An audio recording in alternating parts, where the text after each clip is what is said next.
بسبب خلافات عائلية. مقتل الفنان براق المهنا على يد شقيق زوجته في حي الجهاد بغداد. وفاة مدني اليوم بنيران شقيق زوجته نتيجة خلافات عائلية في حي الجهاد غرب بغداد، وذلك بعدما أطلق المسلح النار على الضحية أثناء وجوده داخل سيارته، مما أدى إلى وفاته في الحال.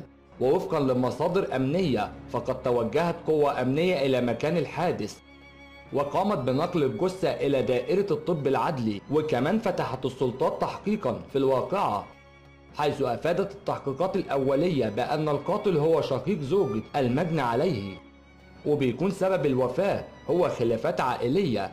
كما تم إلقاء القبض على والد القاتل وزوجة المجني عليه، وده بسبب إنهم بيكونوا المحرضين على الجريمة، حيث قام بالاتصال بالقاتل وطلب منه الحضور إلى منزلهم، وقد اتخذت الإجراءات القانونية اللازمة بحقهم.